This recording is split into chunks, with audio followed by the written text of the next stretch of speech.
Hello everyone and welcome to CTN's Happy Tales. I am your host, Melissa Bondi. Happy Tales features rescues, organizations, and people who help coordinate and volunteer their time helping animals.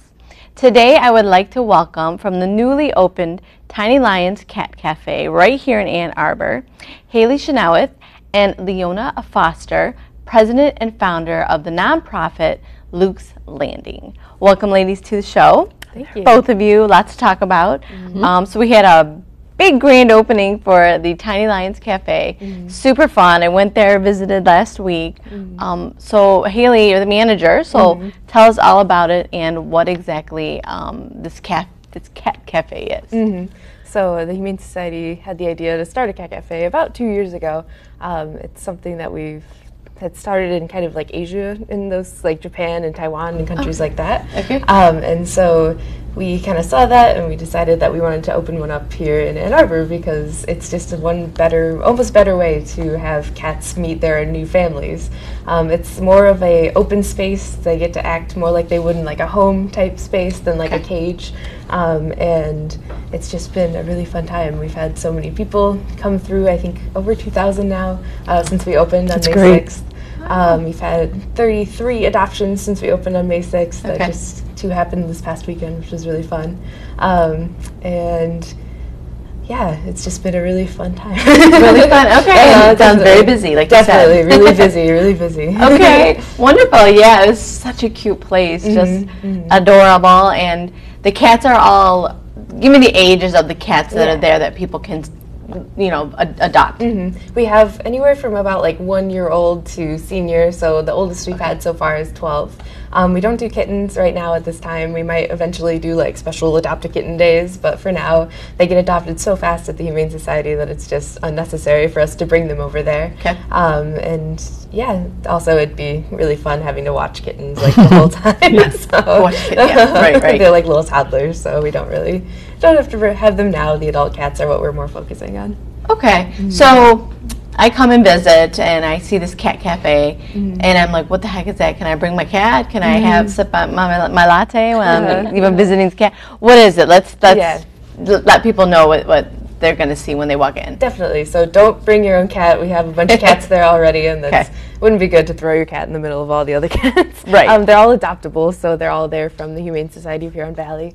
And how it works is like we aren't actually a cafe. We don't have food or drinks there, but we're right next to a Big B Coffee. We actually like share a little vestibule. So one door goes to them, one door goes to us.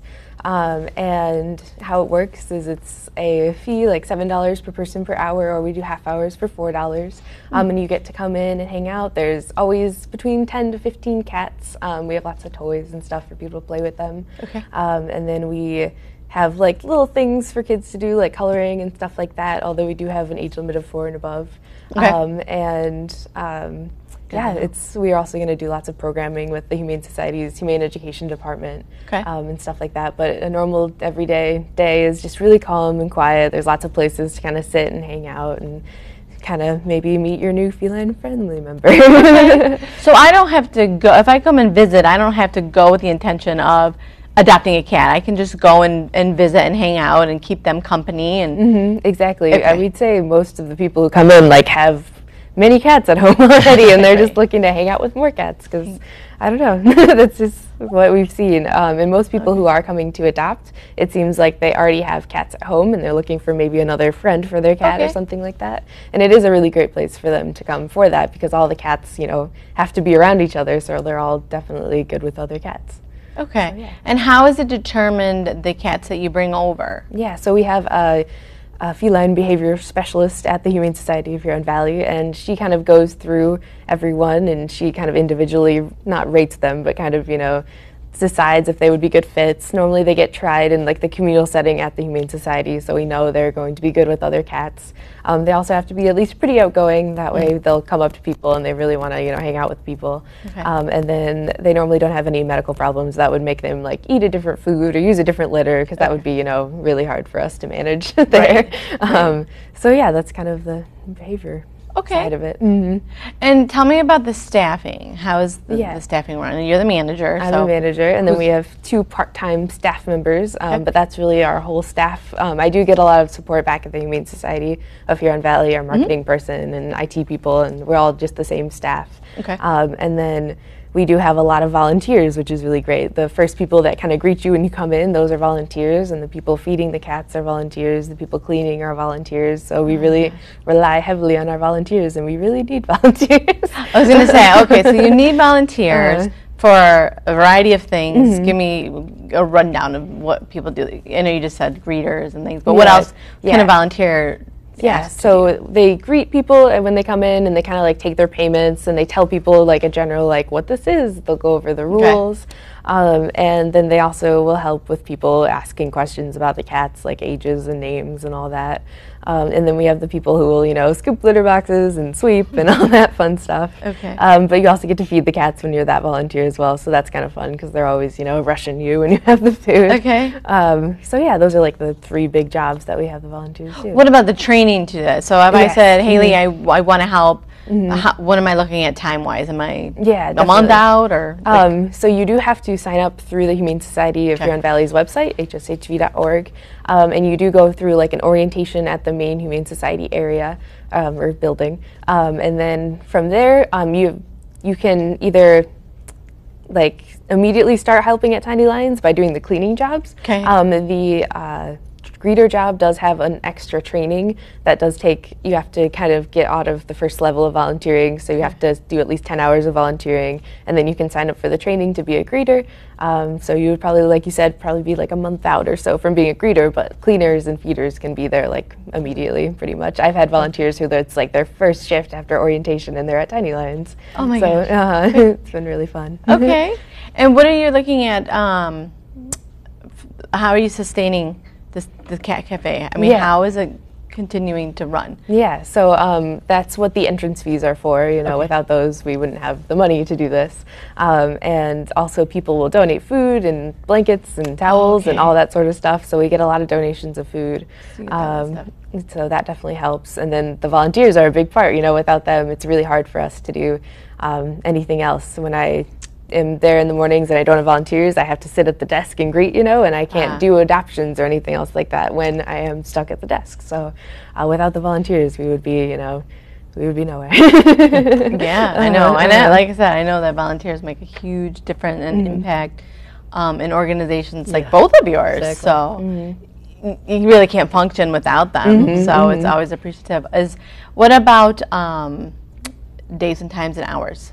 For like volunteer timing. Well, that and just when, like when we're open. open. Come in, Yes, so we're not open on Mondays. Mondays is the day that we are closed to introduce new cats, and we want everybody to kind of, you know, meet each other and get along without the extra stress of people being around. And then we are open Tuesdays through Saturdays from 10 a.m. to 7 p.m. and then Sundays from 10 a.m. to 5 p.m.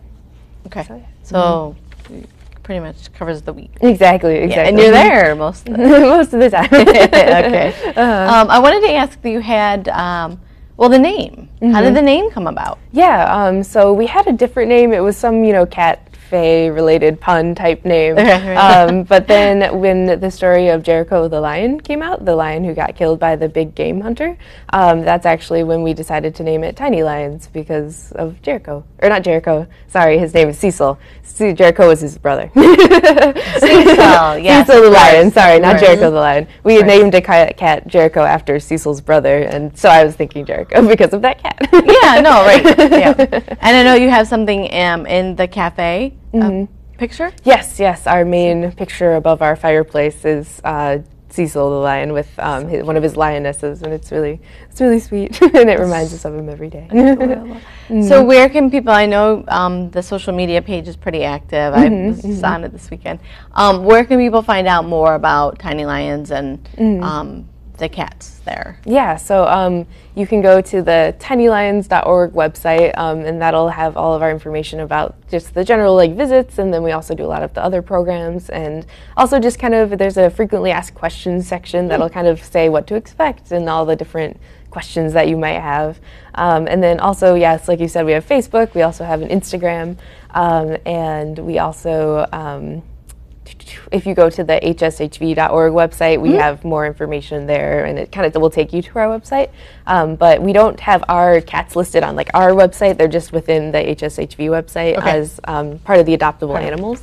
But all of our cats do have like a little sticker on them that say like at Tiny Lions, so it's really easy to kind of find them. A little orange thing on their pictures. So on the HSHV website. Yes, exactly. Okay, so you can. So I can. If I'm looking and I see the little orange, I know that they're at the Tiny Lions. Okay. Real quick, something else I wanted to ask you was about you have a large room for rent, right? For rent, and you can use that. And tell me about the things that people can use that room for. I thought it was kind of definitely. Yeah, we have our humane education room, which gets used for a lot of those programs, but it also gets used to be rented out. We haven't had one yet. We're starting that like early July now, but it's going to be. You rent out this one room, and then it's almost like a little lounge VIP area that has a bunch of comfy couches and chairs and stuff. You also have access to like our kitchenette because we have a full fridge and stuff like that if you want to bring food. And I think that rents out for 2 hours up to 20 people, and it's $175. And to do that, you do have to go to our website and then kind of like reserve a time and date, and there's only specific ones that you can do.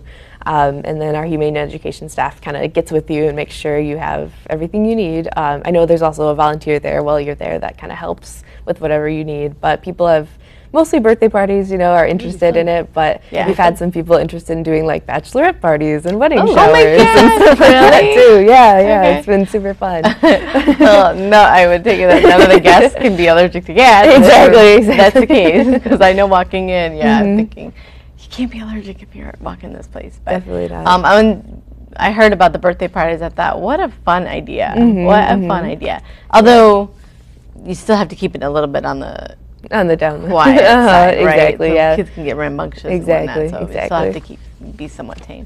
Okay, wonderful. All right, this was too fun. Yeah, such a fun place to visit, and I do encourage people to visit the Tiny Lions if they're over that way, because you're over on the west side of Ann Arbor. On Jackson and Zeeb is the closest cross street. Well, wonderful. Thank you. Yeah, that was too fun. Yeah. Such a cute place. Oh my gosh. So Leona, tell me about your organization, Luke's Landing. I know there's some affiliation with the Humane Society, but fill me in, because I thought it was a really neat nonprofit when I heard about it as well.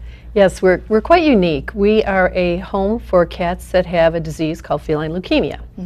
And even though among all cats around, it's a very low incidence, maybe 2-3%, it's heavily concentrated in cats that are living outdoors or in abandoned homes, fields, things like that. That's where the disease is spread. So we take in the kitties. We're kind of the last resort. A lot of rescues, the shelters, including the Humane Society, will try to adopt them out and find that they can't. It's kind of a hard sell to get people to take in a kitty that's probably not going to live as long as a normal, healthy kitty, and that may have some health problems along the way. So we end up being home for them. And right now we have 41 cats on site. It is kitty heaven. It is amazing. You mentioned having 20 or 15 to 20. We have 41. Surprisingly, they get along very well, and I attribute it to the fact that they know they're unique because of the disease they have or that they're carrying. And then we have 11 right now in foster homes, and that is an area of growth for us, is putting more kitties into foster homes long term. So I was going to say, all these cats that you have, are they adoptable? They could be. They could be. The reality is, most people have tried to find a home for them. Usually, you have to have no other cats in the home, or you would adopt, two, because it is a contagious disease. Unfortunately, it's transmitted by licking. It's called the licking disease. So. Unfortunately, cats groom each other, so that's why it becomes highly contagious. And but we would adopt out if somebody saw one of the kitties and wanted to. But generally, they come and live just a healthy life. I'm partial to taking in the kittens when they're young and making sure that they have a chance to be a kitten, knowing that they may not live as long as normal healthy kittens would. We sometimes find that getting them to their first birthday is a real challenge. Really? Because they have a compromised immune system. Okay. So, How did you get started in this? well, about 8.5 years ago, I was ready to do something different. I was working, and I needed something besides working hard to supplement, and reached out to my local vet, Dr. Caulfield at Ann Arbor Cat Clinic, and I said, what are the toughest kitties to get into homes? Sure. And she had mentioned geriatric cats that are older, Okay. because they sometimes have health issues. Cats with FIV, which is another disease analogous to human AIDS, but it's not as contagious. And then finally, the leukemia kitties, which are absolutely the hardest to get placed. And so I decided I'm going to take on a challenge and opened the doors in November of 2007 and had 4 cats the first day arrive. Oh my gosh. And originally it was going to be 10 cats, and then it was going to be 20 in our facility. We're up to 40 now, and I'm trying to keep the line somewhere under 45. You've got a line. Okay. But it was a challenge, and I'm so glad I've done it. It's been a lot of fun. Oh my gosh. Well, we have some video of the cat, so I want us to take a look at that. And what are we going to see here? In the first video, we're going to see some of the inside of our facility. Okay. You're going to meet some of our residents and hear what they have to say. You're going to hear where some of them have come quite a distance to be with us.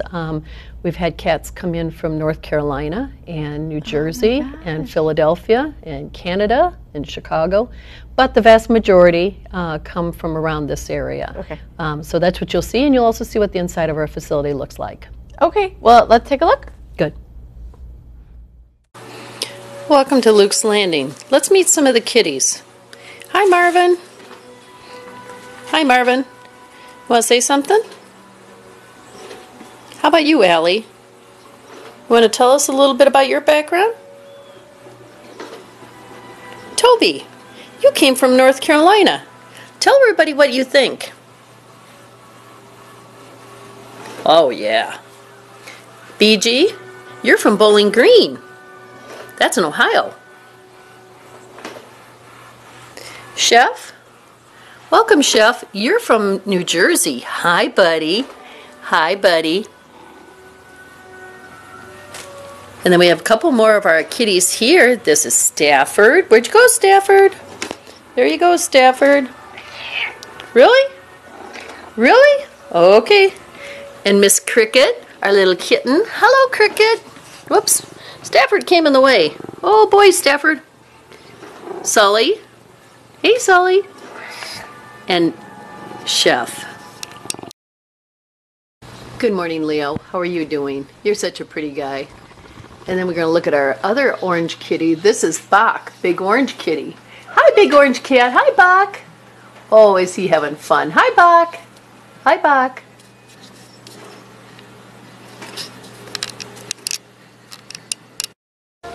Hi, Miss Lollipop. Hi, baby. Who's on here? Somebody's got a cold in there. Hi. Who's in there? What are you doing? What are you doing there, Mooney? Adorable. Sure is. That video is adorable. The cats are so sweet. They are. You were so right. They were just relaxing and chilling, and They do. They just somehow they know they're special, and when you consider the fact that most of those you just saw there would have been living outside in Ben Farrell, the fact that they all get together and are as friendly is pretty amazing. oh my gosh. Okay, so that was the inside and getting to meet some of the, but they can go outside as well, or do you have ones that mostly stay on the outside? No, everybody can go outside. You'll see, I think in the video, a little bit of, they have 2 cat doors, and we pretty much keep that open year round, even in the winter. I'm a big believer that unless it's really super cold, like 2 years ago, we let them get outside. It's good. We have a lot of cats that are 1 or 2 years old, and just like teenagers, they need to run around and burn off some energy. So we find that it's better to let them get outside. You're going to see where we have lots of places for them to sit, for our volunteers to sit, and enjoy nice warm days like today.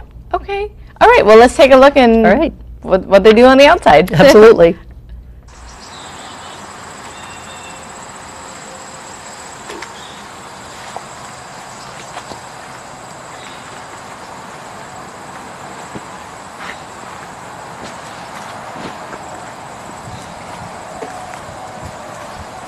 Hey, Chica, wake up.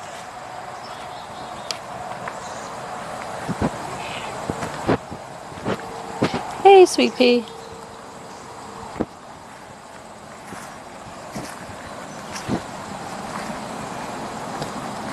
Is that Pip Pip? Hi, Pip Pip. Hi. You can come out, Chef. Hi, Chef. Come on out. Hello, Stash. Hello, Stash. Millie. There's your brother Timbit and BG. Awesome. Yes. So sweet. They really enjoyed, as you can see. They Yeah. just love to be out there with you. Such a sweet video. And you made that. Yeah, I did. Yeah, good I job. actually made it we work with Humane Society, and in the summer they have Camp Paws, which Okay. is a camp for children. And last year I went and showed the video because we were going to the Humane Society. This year the kids are actually coming to our facility and seeing the kids, or the kitties up hand and first person. So Oh, anyway. adorable. Yeah. Okay. Well, I know we talked about volunteerism with Tiny Lions, so let's talk about how you use volunteers as well, because I know that's a big need of yours. We do. We have somewhat similar. We have the need for volunteers to feed and clean. We had set schedules in the morning and the evening, and that's 7 days a week. Okay. But probably more importantly is what I call pet and play. Just coming in and sitting with the kids. As you saw, we have couches and big chairs, and just sitting and chilling with the cats and playing with them. We welcome families and little kids as well. Okay. We'll take any age if you want to bring your children out, and we do that, and it's just a lot of fun. Okay. The cats thrive on the energy of having children around. Sure. And so if you're interested, you can reach out to us, and we'd be happy to have you come over. Okay, and you have a website and email? We do. You can reach us at lukeslanding@gmail.com or also at lukeslanding.org. And Okay. there are ways that you can get a hold of us there, and be happy to meet you there and get you going. Okay, and where is it exactly? I don't know. We're actually only a couple miles from where the Humane Society is. We're in Superior Township, which is on the northeast side of Ann Arbor. And so if you reach out, plan to get you set up. Okay, wonderful. Yeah. So tell me about the relationship then between the two organizations. How is that work? For about the past 2 to 3 years, we have been taking, when the Humane Society takes in a kitty and it tests positive for feline leukemia, we have been taking those kitties. Okay. And there's quite a few. I would say about 20% of our residents at least come from the Humane Society Huron Valley. Okay. And so they will place them in foster homes till we have an opening. But then we'll bring them in, and they will become residents at our facility. So it's a great relationship, and now with the Camp Paws, we've got a lot of overlapping activities that way. Okay. And is the Camp Paws, is that a summer camp? Yes, a summer camp that the Humane Society of Huron Valley puts on. Okay, and is it already taking place, or is it going to take place? It's currently taking place. I think there might be a couple more sessions. Yeah, it's the second throughout the year. session. Yeah, there's I think like 6 sessions Yeah. all summer, and this is the second one. So fun. it's a really neat thing. I think it goes all week and all day, and kids learn a lot of interesting stuff. Is it at the Humane Society, and then they go out to different locations for what do you Like field trips. Field trips, yeah. So they'll go to Luke's Landing, and some of them will come to Tiny Lions. And Oh, how fun. yeah, definitely. Yeah. Oh, I don't know. What's the age range for that? Do you know? 6 to 11, I think. 6 to 11. Okay. Yeah. Oh, that's fun. That's a different type of camp. Yeah. A little different. It's great exposure for them. Yeah. Oh, cute. So, well, let me go back. Haley, is there anything else that we want to mention that we didn't about the Tiny Lions? Because it's just, I encourage the walk. You want the walk-in traffic, right? Yeah, Just definitely. Walk in and visit. And Yeah, definitely. It's great to come on like the weekday mornings, especially because that's where we have less people, and the cats are really active in the mornings. Also, we have a lot of fun programs that the Humane Education Department puts on that aren't walk-in type programs. But we had our first movie night the last Friday where we played The Lion King, and that was quite a hit. And then we also do yoga with cats every Friday and Sunday morning, and that is also quite a hit with the cats and the people. How many people came in for yoga? Yoga, we cap it at 20. That way we have enough room for all the mats and all the people. Every Sunday it does pretty much fill up, which is awesome. And a lot of the cats will, like find a mat that they really like, and they'll stay on it the whole time. And then, you have to try and do all your poses like above the cats. Do you have pictures of this online? Yeah, we do. Yes, definitely on our Facebook, and especially on Instagram is a great way to go find the pictures of that kind of stuff. The movie nights were great. There was one cat this past Friday who just sat down right in front of the movie and was like watching like for a good 10 minutes in the beginning, which was hilarious. And then a bunch of them, because kids can bring their pillows and blankets and stuff like that, they would like sleep with the kids. And one cat was like, "This pillow's mine," and just slept on it the whole time. It was great. That's too cute. We also do Little Paws story time over at the Humane Society, and also we've brought it to Tiny Lions, so that's younger children get to come in and get a story read to them. They get to hang out with the cats, and those are all have to be done pre-register. You can go on our website and find it there, but they're super, super fun. Adorable. Those are that's so cute. So you have different, but these events are same event, but they happened monthly? Yep. So the movie nights are monthly. The yoga is twice a week, every week. Story time is every other week. Yeah, they're all kind of interspersed. So too cute. So well, let me ask you both real quick. What do you have? Like, what do you find as some of your your biggest challenge with Luke's Landing? What is the if you had the number one challenge? Probably the biggest challenge is just convincing people that it's safe to visit with these kitties. The disease is only transmitted through a liquid form, meaning if it was, snot or saliva. And once it dries, you can't take it home to your cat. It's fine. So as long as you wash up. Sometimes people just get very worried that they're going to take it home to their kitty. It's not airborne. A lot of my volunteers just change their clothes when they go home. But they're actually very safe to be around. But that's probably our biggest challenge is just the education that way. Right. Like with most stuff, it's just educating. Absolutely. It is. That's all it is. What do you find?